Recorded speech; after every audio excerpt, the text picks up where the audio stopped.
হেই everyone, আজ আবার নতুন একটা রেসিপি নিয়ে চলে এসেছি। আমি প্রিয়া।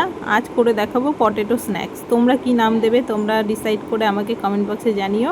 তো প্রথমেই কিন্তু 1 কাপ চাল আগের দিন রাতে ভিজিয়ে রেখেছি, জল ঝরিয়ে রেখেছি। 1 কাপ চালের জন্য নিয়েছি একটা আলু আর একটা কাঁচা লঙ্কা কুচি করে কেটে নিয়েছি, আর দিয়েছি কালো জিরে। নিরামিষ করব, ওর জন্য পেঁয়াজ দিইনি, তোমরা চাইলে পেঁয়াজ ধনেপাতাও দিতে পারো।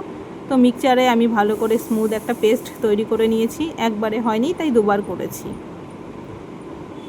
এবার সবকটা উপকরণ কিন্তু আমি ভালো করে মিশিয়ে নেব। ধনেপাতা দিলে খুব ভালো হয়, কিন্তু ধনেপাতা ছিল না ঘরে। আর তোমরা স্বাদ মতো লবণ দিয়ে দেবে, যে যেরকম খাও। আর এখানে একটু দিয়ে দিচ্ছি চাট মশলা। চাট মশলাটা দিলেও খুব ভালো লাগে খেতে। দেখো সবকটা উপকরণ মিশিয়ে নিয়েছি। আর মোস্ট ইম্পর্ট্যান্ট এটা হচ্ছে ইনো দিলাম। ইনোটা দিলে ফুলবে ভালো, যেহেতু বেকিং পাউডার নেই ওই জন্য ইনোটা দিয়েই কাজ চালিয়েছি। কড়াই বসিয়ে দিয়েছি, গরম হয়ে গেছে। সাদা তেলে একদম মিডিয়াম আঁচে কিন্তু আমি ভেজে নেব আস্তে আস্তে। যদি ভিডিওটা তোমাদের ভালো লাগে অবশ্যই বাড়িতে ট্রাই করে দেখতে পারো। সন্ধ্যের সময় খুবই ভালো লাগবে খেতে, একটু সসের সঙ্গে খেলে খুবই ভালো লাগবে। তো ভিডিওটা কেমন লাগলো অবশ্যই জানিও। আমাদের পকোড়া রেডি।